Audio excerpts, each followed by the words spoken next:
Dressiest fragrances? Heck yes, these are some of the classiest, most elegant, luxurious, rich smelling, expensive smelling fragrances that I'm going to recommend for you today. And we are nearing the holidays when events are taking place. You're going out dressed up and you want to smell expensive, you want to smell luxurious or rich, and whenever you just want to spritz these on, that's the kind of feeling you get with these fragrances. Elegant, all dressed up. The dressiest fragrances for you today. Find out what they are coming right up.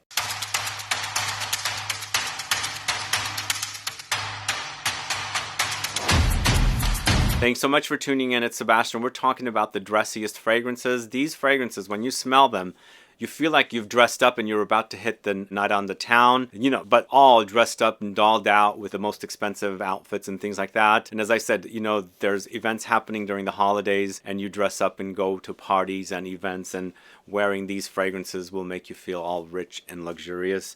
These are pretty expensive fragrances, but you can find some deals on them here and there. And I think you're going to enjoy the fragrances. But before I get started with the list, I do want to mention the latest Scent Club kit is out. And if you haven't gotten your kit yet, please do. We only have a very small amount of kits left. And this will be the last Scent Club kit before we are completely done for the year and for some time. Just to give you a little idea of what's in there, we've got 3 great fragrances: Vanagloria, we have Methexis, and we have Disco. 3 of my favorite fragrances, and they come in 5 ml bottles, and they're currently selling on the website. I have it linked in the info box. So please get those, and you can wear those as well during the holidays. But let's get started with the list. The first fragrance that I'm going to recommend is a fragrance that whenever I put my first time I put my nose on it, instantly said, this smells so wealthy, so expensive, so luxurious. It's from the house of XERJOFF. It's PIKOVAYA DAMA, this one right here. Have you gotten your nose on this one? This one does have a bit of classic edge to it, but it also is kind of very modern. There's the idea of aldehydic touches in here. I don't know, I get that, but maybe I'm just getting like some kind of an accord created with the different notes. But to me, it's class all the way. Very, very luxurious. It features notes of bergamot, neroli, iris, coriander, cedar, patchouli, musk, vanilla, and sandalwood. For whenever you want to dress up and get out on the town, wear this stuff, you feel even further, dressed up, because these fragrances are all very dressy fragrances. Or when you're not dressing up, but you want to feel like that, spritz this on and you get that idea with it. So it's PIKOVAYA DAMA from the house of XERJOFF. First fragrance I'm recommending for you guys. Next, a Tom Ford fragrance, Noir de Noir. Super fantastic rose sheeper fragrance, kind of a dark noir gothic rose fragrance, a bit patchouli, a bit oakmoss, a bit chocolatey, although it's not necessarily chocolate truffles in here. There's truffles from under the ground, so there's definitely an earthy touch here with not only the patchouli and the oakmoss, but also the truffles. There's a little bit of oud and vanilla mixed in here, some light floral touches as well. It's a super elegant fragrance, really dressed up. This is one of the fragrances when I first got into reviewing. It was one of my dress-up fragrances. Not only does it make me feel rich and wealthy when I wear it, but also I did it with going out, wearing the stuff. Also garnered me compliments when I was wearing it. So Noir de Noir from the house of Tom Ford. Fantastic, really dressy fragrance. For the next fragrance, we're going to the house of BOADICEA the Victorious. It's Harmonious, this one right here. I initially thought of putting Dior Homme Parfum on this list, but I wanted to make it an all unisex list. So that's why I'm featuring Harmonious. I find Dior Homme Parfum to be very luxurious and dressy, experience. And here with Harmonious, we've even gotten a further step luxurious here with this one. Everything is just very rich and intense. It's Dior Homme Parfum basically, and intensified, made into a powdery, boozy, kind of a musky, woody fragrance. It's super, super amazing, and I feel very luxurious wearing this stuff because, as I said, Dior Homme Parfum is already feeling like that. Here with this fragrance from the house of BOADICEA the Victorious, they've amplified it even further, so you've got more of a luxurious, elegant, dressed up kind of a feel when you wear it. It's super, super fantastic. It's amazing. I really love it. It was a great discovery. I discovered it at Selfridges when I was in London earlier this year, and there I was like, whoa, why didn't even I know about this stuff? This stuff is super amazing. A great alternative for Dior Homme Parfum. So Harmonious from the house of BOADICEA the Victorious. what a great dressy fragrance. It feels very, very luxurious. But moving on to the house of Clive Christian, it's Town and Country.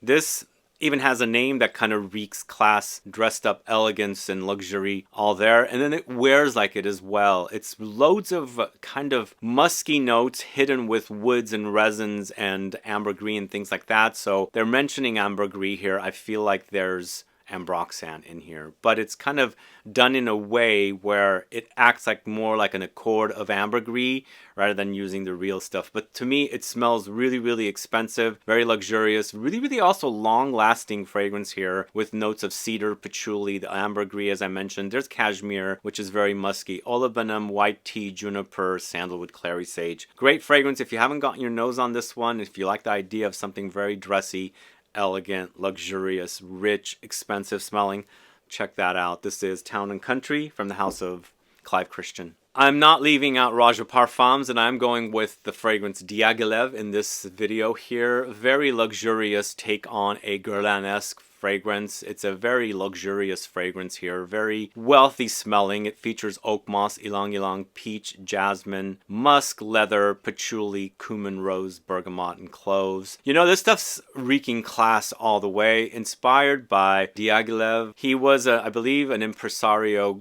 involved in the world of opera and music theater, musical theater and things like that. And so the fragrance does also smell like Guerlain's Mitsuko, but also much more luxurious version of it. But it smells so expensive. It is also very pricey to begin with, but the whole idea, the whole imagery behind it and the concept and everything just comes off, reeks class and sophistication and luxury and everything like that. So I'm recommending it here. If you haven't gotten your nose on this one, do check it out. I find the original, well, I shouldn't say the original, the fragrance that this reminds people of Mitsuko, also very expensive smelling. Something about it with the fruitiness in there and the floral notes and the leather and the oak moss and the floral notes all together just comes off very, very classy, elegant, and dressed up. So this is ROJA Parfums DIAGHILEV. If you can't afford that one, go with the other, the Guerlain version. But this fragrance from the house of Thomas de Monaco, Raw Gold, hey, this one says the word gold in it, and it is definitely very, very dressed up for me. Although I can dress this one down as well, but to me it smells expensive, not only because it has the word gold in it, but also because it just comes off like that. So it's patchouli, vanilla absolute, benzoin, siam, Laotian oud, davana, Orris absolute, suede, gaiac, and cedarwood. So it has changed a little bit from the previous version, and I kind of lost my train of thought. I thought, wow, these notes are not similar to the first version of this, but they have changed it a little bit.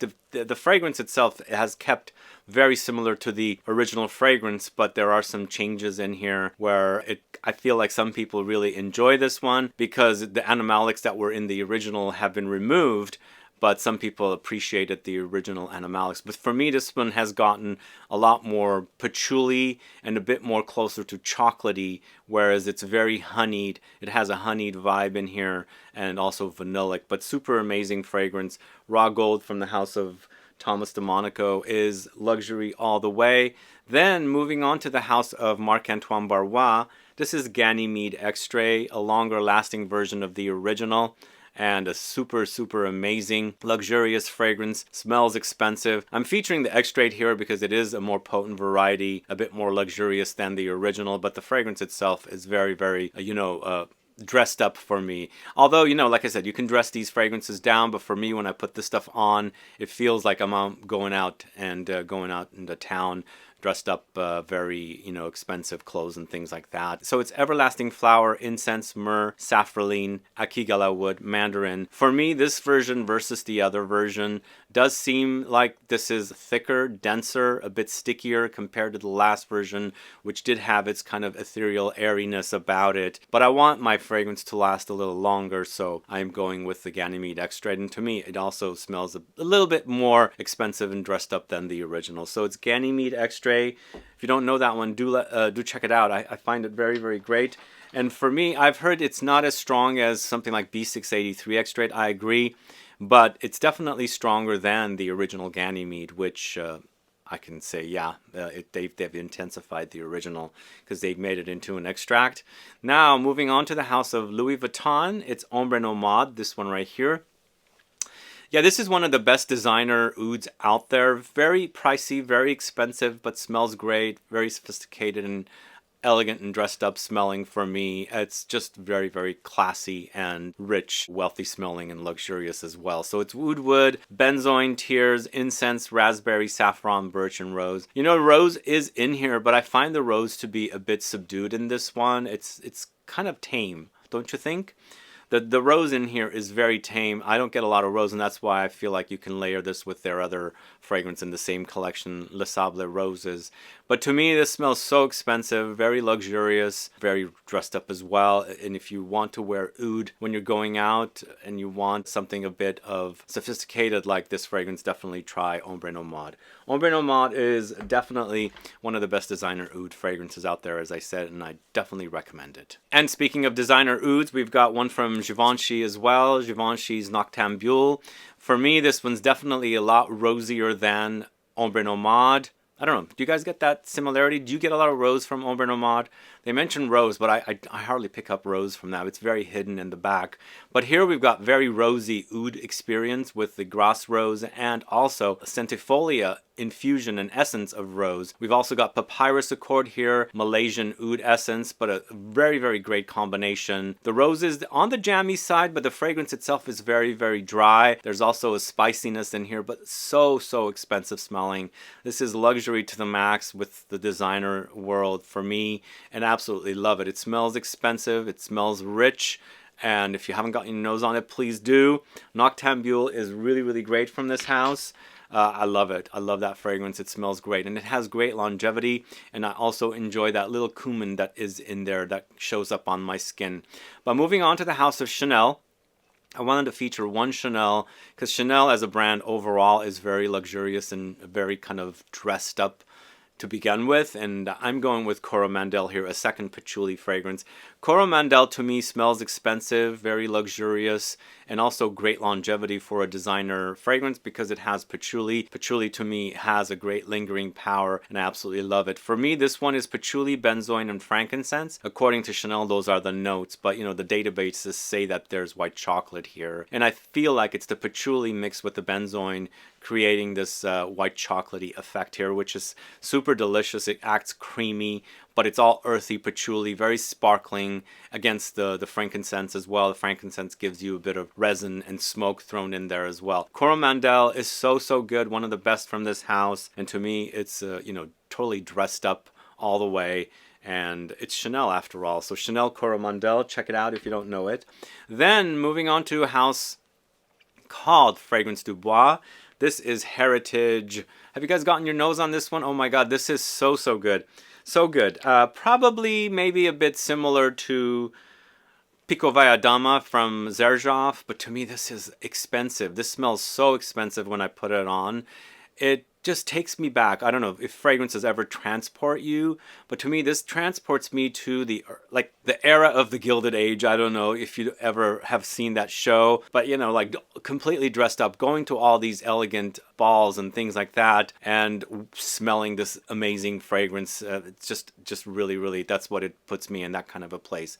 But the Heritage smells of aldehydes. It's got a lot of aldehydes in the notes. Along with the aldehydes, there's floral notes, orris, jasmine, bergamot, oud, and sandalwood. The oud does appear in the base. It does, you know, appear with the sandalwood for sure, but it's not very oudy to me. The aldehydes act a bit soapy and clean, and once again, it does remind me a little bit of PIKOVAYA DAMA. They're totally different though, but man, it's so expensive smelling. This is absolutely totally dressed up and at a very expensive ball or something. So Heritage from the house of Fragrance du Bois. And then we've got another oud here from the house of Frederic Malle. It's the Moon.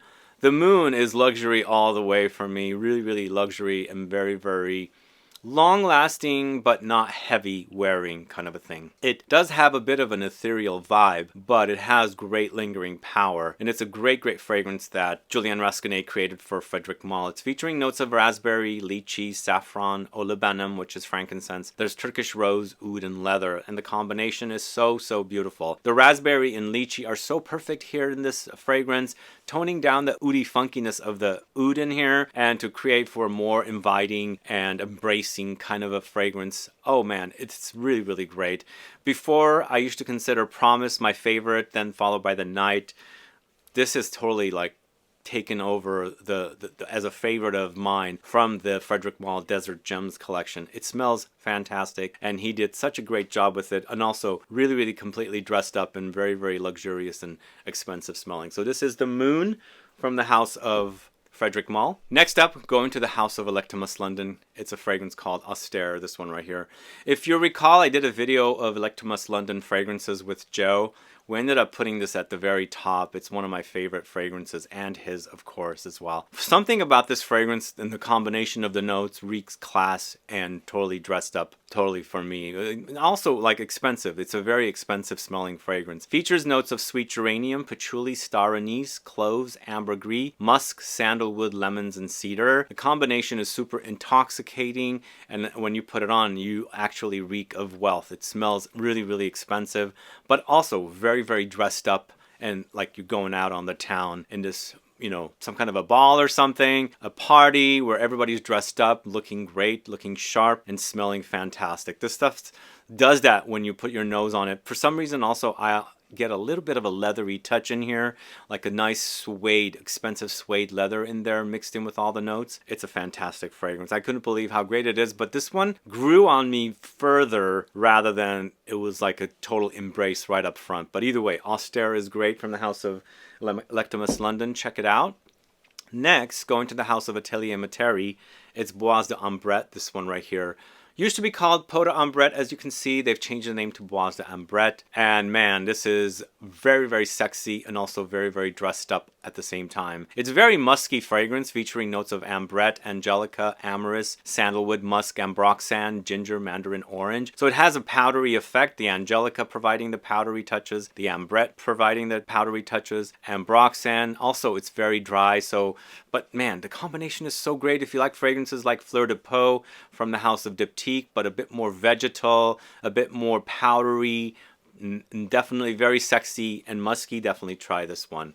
To me, it's classy, it's dressy, it's expensive smelling, and absolutely love that. My favorite fragrance from that house. And then finally, the last fragrance I'm going to talk to you about is a fragrance from the house of Ormond Jane. It's Ambre Royal, this one right here. Are you familiar with this one? I find this to be one of the easiest to wear amber fragrances, and also a very dressed up and elegant, classy fragrance. For me, the fragrances of Ormond Jane come off like that. They're just very elegant, very dressed up, very classy. Almost to the point of royal. I guess it's called Ambre Royal. But it's amber, ambroxan, osmanthus, iris, cedar, orchid, and musk. For me, this fragrance is not syrupy sweet, molassesy, drippy, honeyed kind of an amber. Sure, you've got some ambery touches in there and, you know, kind of sweet touches. But for me, it's more of a drier wear and just a perfect dressed up feel with this fragrance. This is Ambre Royal from the house of Ormond Jane. Are you familiar with that house? I find their fragrances to be very elegant fragrances, and for me, perfect fragrances if you ever want to feel dressed up, elegant, classy, things like that. Anyway, those are the 15 fragrances that make me feel dressed up, or dressiest fragrances, I should say. If you like the idea of dressing up, going out and wearing fragrances that will make you feel dressed up and, you know, expensive and feel rich and luxurious, these are definitely great fragrances. But also let me know if you have any favorite fragrances that give you this kind of a feeling of dressed up, or fragrances that are very dressy. Put a comment down below so I can find out. But either way, you guys, thanks so much for watching today's video. If you have any questions or comments, please do list below. Please like this video, please share it, follow me on Instagram and Facebook, and I'll be back with more videos very soon. Have a good one. Goodbye.